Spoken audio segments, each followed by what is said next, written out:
Anyhow, hi, I'm Brian Becker. I'm the APL Tools Architect, and I've been working with Dyalog, I don't know, since about 2010, and then been a member of the team since 2011. And today I'm going to talk about JAWS.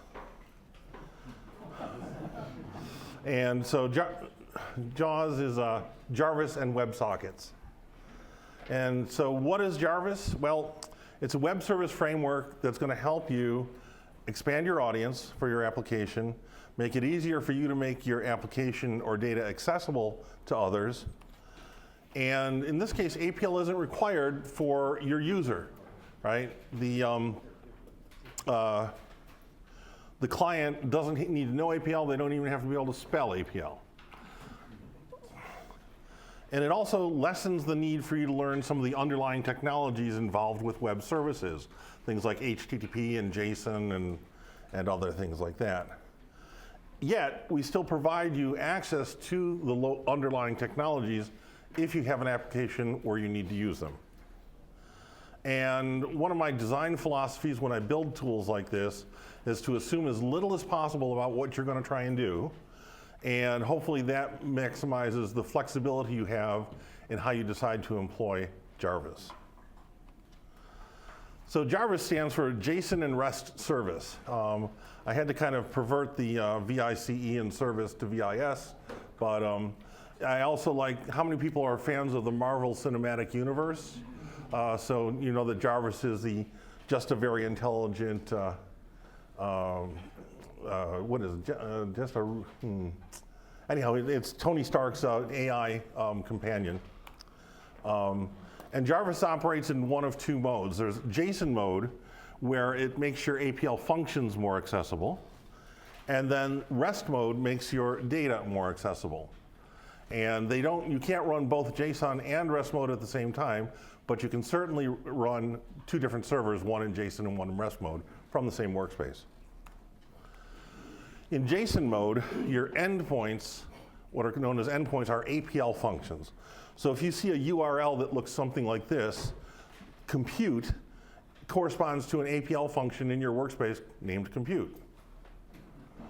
In REST mode, endpoints represent real or virtual resources to be retrieved or manipulated or updated.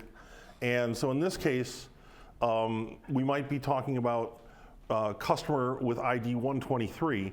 So we're looking in the customers table and then pulling out.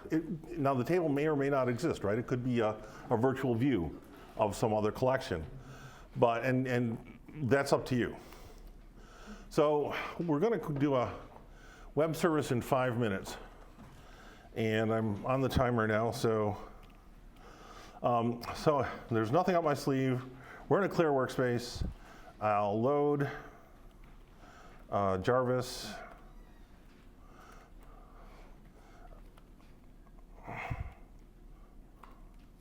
Okay, so now Jarvis is loaded into the workspace. Let's define an endpoint. How about, oh gosh, what's a good algorithm for palindrome? Isn't it reverse match? Right?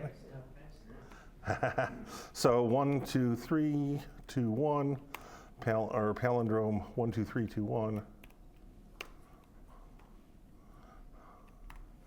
That's a palindrome, and that isn't, right? So now we can create a new instance of Jarvis.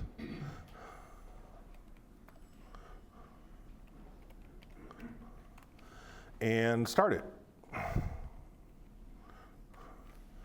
And port 8080, of course, j.port gets 8082. Okay, so now we've started a web service and it's listening on port 8082. And if I bring this up, you can see that it's populated this endpoint dropdown with the name of our function. And by default, Jarvis will look for any qualifying functions and see them as endpoints. There's ways you can restrict it to specific endpoints or filter out other ones. But if I say Bob, and I say send via HTTP, Bob is a palindrome. Bobby is not. And what's happened under the covers here? Well, in JSON mode, well, first of all, most users use JSON mode. One of the good examples of it is tryapl.org. If you've not seen tryapl, how many people know about tryapl? All right, that's what I like to see. I put up this screen because we wrote tryapl, the original version, in 2011, and I did the implementation, but Brian McCormick, who's here today, did a lot of the design work. And then Rich Park and Adam Brzezinski reimagined tryapl using Jarvis versus the technology that I had used.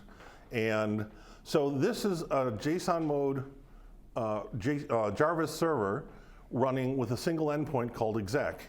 And so if you type in an APL expression, like iota 1010, it's going to send that off to the Jarvis server, interpret that, and send back the formatted result as a JSON array.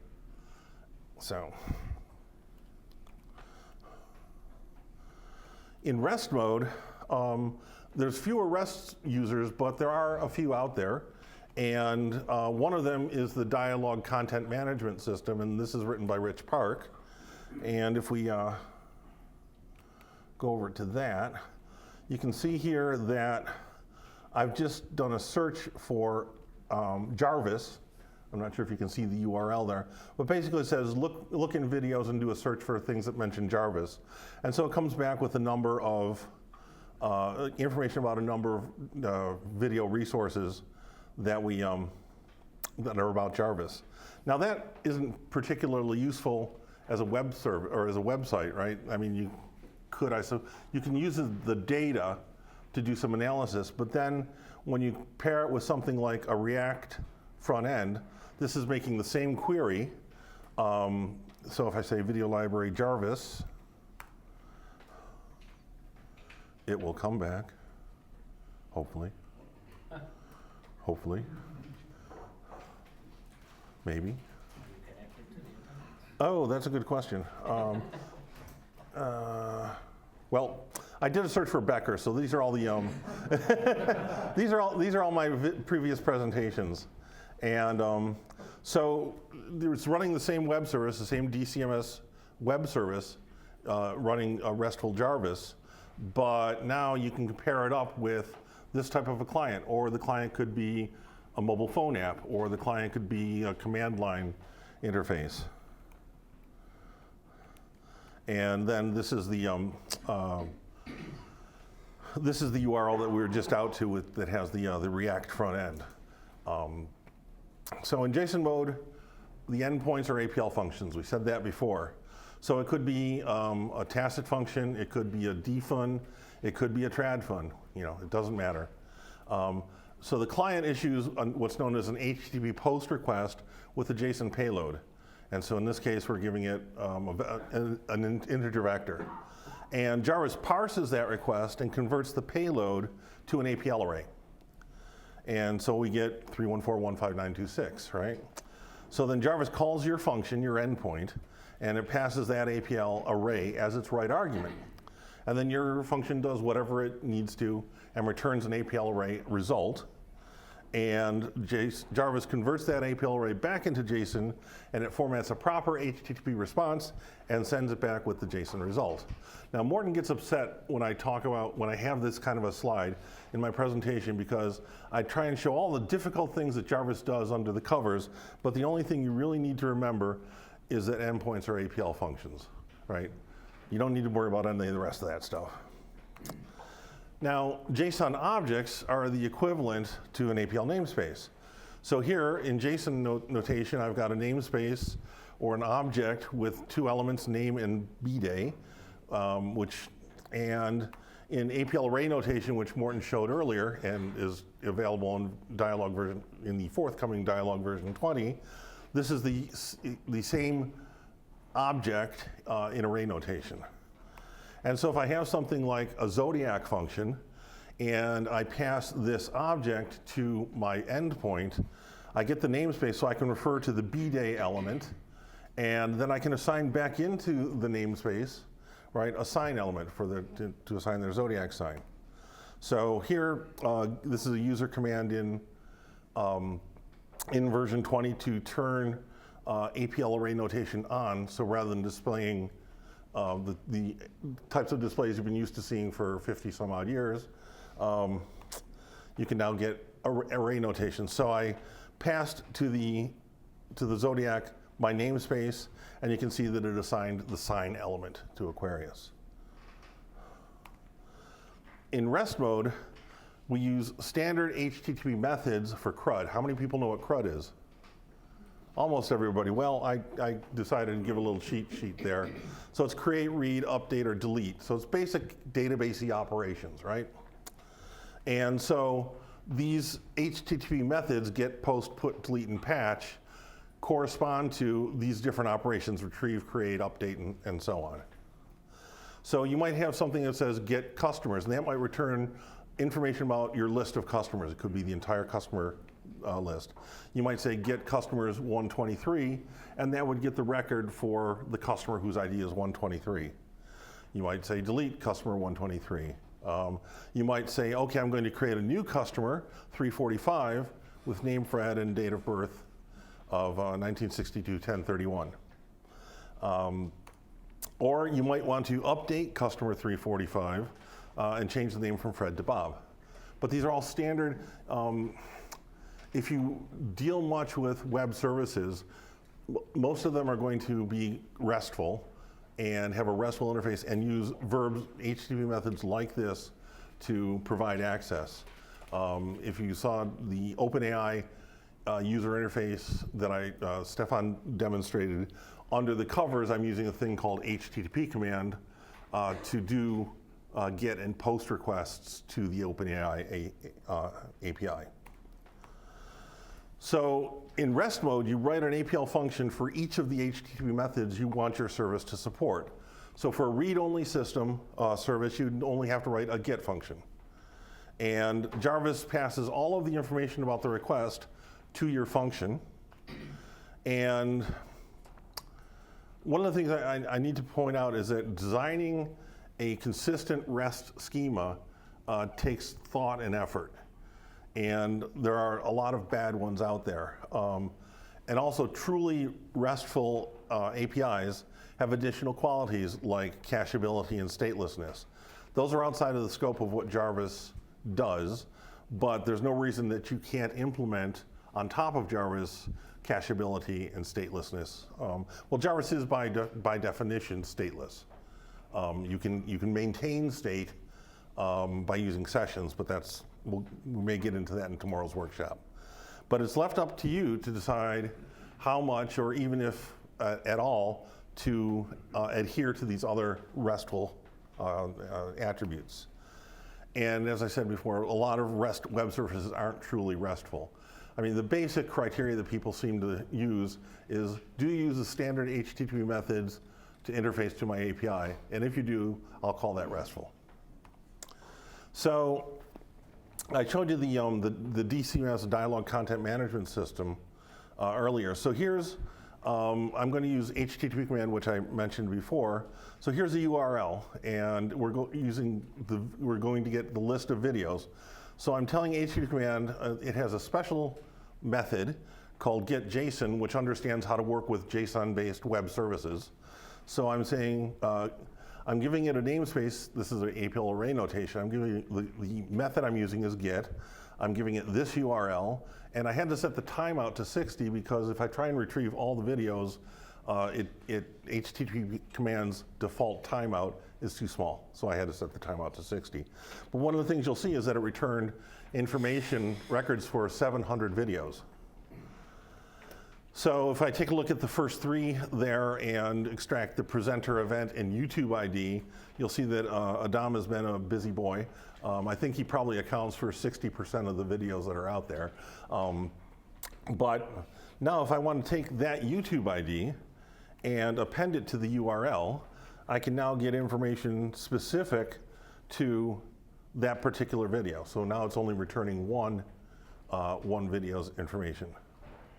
Any questions? Does this make sense to people? Okay. So here is a slightly modified version of the get function that DCMS uses. But one of the things you'll see is that in the request object, it gets the request object as its right argument. And here it's extracting the endpoint. And then it's saying, okay, does the endpoint begin with /videos? And if it does, it passes the request to his function to handle video requests. And you can see there are other ones here to handle organization, event type, presenters, and so on.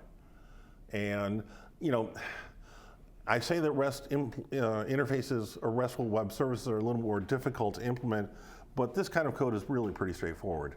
So it's not a huge leap to implement. And clients, I mentioned this a little bit earlier. So anything that can speak HTTP can be a Jarvis client, okay? So what does that mean? It could be a microservice. It could be an APL application running HTTP command. It could be web front ends using JavaScript, HTML, CSS, React, Vue, or whatever JavaScript framework your UI developer happens to like. It could be writing Python, or it could be written in Python, C#, Java, anything. I'm not sure that 360 Assembler has an HTTP interface, but if it did, you could call Jarvis from that. So, and also mobile apps. So, you know, this could run on your Android, your iPhone, or whatever. And also command line tools like curl and what is this called again? HTTP. That's one I haven't used. I don't have any experience with, but apparently it's another command line tool that's a little bit friendlier than curl. So. It's wget. Huh? wget. Wget? Yeah. Okay. And Jarvis is UI agnostic. And by that, I mean it's got a simple built-in user interface that I showed you briefly before. And that's essentially to allow you to test your JSON mode endpoints, and that's it. And so the presentation is left up to the client. So service-based applications might not need a user interface at all. They're just passing data back and forth between other services. But again, this kind of lets your UI people do what they do best. I've been doing APL this month marks, or no, I'm sorry, October, we're not quite there yet, marks my 50th year of using APL. And in 50 years, building user interfaces in APL has always sucked. I mean, they're not entirely, Morton will take. Building user interfaces sucks. Okay, not just in APL. So you can pass that work off, but there's some really good frameworks to help you put together good user interfaces quickly, and those can talk to Jarvis. And again, this lets you focus on what you do best, which is solving APL problems, and lets the UI people do what they do best. Like Mike could throw together a UI in his sleep with one arm tied behind his back. So one of the things we have in Jarvis is what we call hook functions. And what these are ways that you can inject your code into the Jarvis flow, right? So to do things like application initialization, validating a request, doing authentication, if you're trying to maintain state and you want to use sessions, you might want to initialize a session when a new one is created. One of our clients asked for, he wanted to call a piece of code after every endpoint ran. And so we have a request post-processing hook function. So if you can think of, if you're a Jarvis user and you can think of another place that you need to inject some of your code, let me know and we'll figure out a way to put it in. And again, we have a hook function for application shutdown. Okay, but JSON and REST mode work well for request response types of interactions.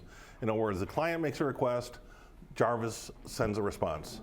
And Jarvis can't initiate sending something. It always has to be in response to a request. So what about more dynamic interactions, like the server needs to push data to the clients? Or so you can think of financial applications. There might be a few people in here that do those kinds of things. Chat, gaming, pushing out monitoring data. You might want it for long-running requests, like you say, tell Jarvis, go off and do this. You call this endpoint, but it's going to run for some indeterminate amount of time. So rather than having the client say, are you done yet? Are you done right now? It's kind of like when we were driving here from Rochester yesterday, and Stefan in the back was saying, are we there yet? So in this case, you can tell Jarvis to go off and do its thing, and then let me know when it's done. So you don't have to poll continuously and waste that bandwidth. And this is where WebSockets come in, and that's how we came up with JAWS. So WebSockets, an HTTP connection, can be upgraded to a WebSocket. And the first thing the client does, the WebSocket has to be initiated from the client. So a client establishes an HTTP connection to the server and requests to upgrade that connection to a WebSocket. And if the server approves the request, it sends an upgrade response. And now the connection is bidirectional, full duplex. So this is kind of contrasting how a normal HTTP connection would work versus a WebSocket connection. And you can see that after the response above, the connection is terminated. So, and if you wanted to send a subsequent request, you have to send the headers and all of the other handshake information each time. Once the WebSocket is implemented or is connected, you have very, very little overhead. So to contrast HTTP to WebSockets, the HTTP is request response. WebSockets are full duplex. Either side can send a message at any time without any expectation of a response. HTTP connections are short-lived and they close after each request. WebSockets are persistent, so they stay open until either side explicitly closes it. There's higher message overhead with an HTTP request because you've got headers and other information. And after the initial handshake, WebSockets have virtually no overhead. Again, there's higher latency in HTTP requests, lower latency in WebSockets because they're persistent. And that's not to say HTTP isn't good for lots of things. Web pages and web service APIs are really, sort of the HTTP's bread and butter. But for WebSockets, you're looking things where you need real-time data. So it might be trading information, again, monitoring, chat, gaming. Cases where the server needs to push data to the client. And then, as I mentioned before, perhaps long-running endpoints. So WebSockets in Jarvis, we have more hook functions so that WebSockets can do their own authentication. You can tell the WebSocket to auto-upgrade so that you, basically when you get the request, it makes the WebSocket and sends the response back. The auto-upgrade request hook function gives you the opportunity to examine the WebSocket upgrade request and decide whether you're going to accept it or not.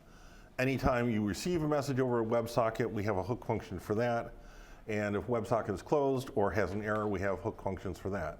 So that pretty much covers all of the events that can happen with regard to WebSockets. So how are we doing on time? 4 minutes. I have 4 minutes, okay. So let's go to demo time. And someplace. Including questions. Including questions, oh no. Load / DYNA 25 Fall, JAWS. Okay, the first thing I want to look at is the start function. So we're going to define a couple of endpoints, and then we're going to create a new instance of Jarvis, and we're going to listen on port 8081. And then you say enable WebSockets. If you don't enable WebSockets, Jarvis won't accept WebSocket upgrade requests. I'm telling it, okay, where do you want to look for the endpoints? And in this case, it's this namespace. I'm telling it to use this function called HTML page as its HTML interface. So while I said that Jarvis doesn't, by default, provide any UI, that doesn't mean you can't write some, even in APL, and call it from there. And then here are some of the hook functions. On WebSocket receive, I'm going to call the on WebSocket receive function. On close, I'm going to call the on close function. And I also have the application initialization and shutdown functions. If we look at startup. So all I'm doing here is I'm going to have a little subscription service running in here. And my initial, when the application starts up, I have no subscriptions. And then I'm starting in another thread, the subscription watcher, which all it does is every 2 seconds it sends out a message to everybody. It just sends out an updated timestamp to everybody that's subscribed. So if we type start,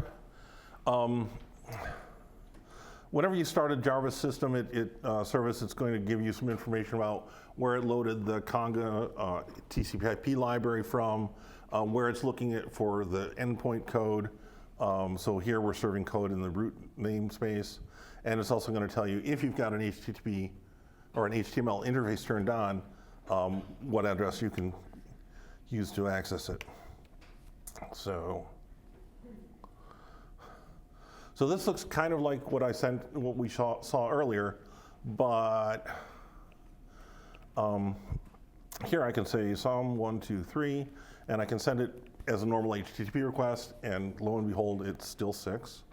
I can send it via WebSocket and get the same thing. Again, this sending it via WebSocket has no overhead that the sending by, or has much lower overhead than sending by HTTP.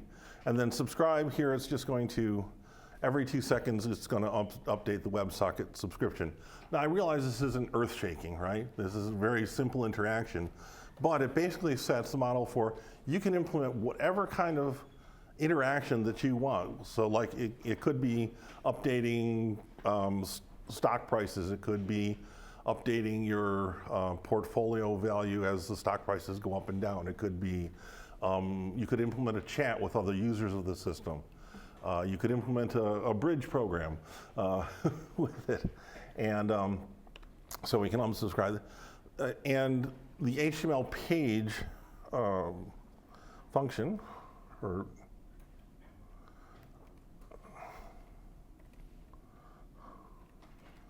so this is all of the HTML that runs that. So it's about 150 lines, 155 lines to implement that entire web page, including all of the HTTP interaction and all of the WebSocket interaction. And a lot of this is styling, right? But the actual guts here is like, when you say send a WebSocket whiz do it, this is going to take the payload that you type in and create an object called message. The endpoint is the function name that you selected. The payload is the JSON that you typed in. And then I'm giving it a message type of endpoint. And the reason I give it a message type of endpoint is because on whiz receive, I take the payload and I take a look at what type of endpoint do I have. If it's an endpoint, or what type of transaction do I have? If it's an endpoint, I'm going to go call the endpoint. If it's a subscribe, I'm going to go ahead and subscribe this connection to the feed. And if it's unsubscribe, I'm going to unsubscribe the connection from the feed, and then update the web page to say that you've been unsubscribed. None of this is particularly complicated code. And that's part of the goal for Jarvis, is to make it easy for you to do this. And let's see, back to, I love multiple desktops. So, do we have time for questions? Not ready? Okay. -2 minutes. I'll be.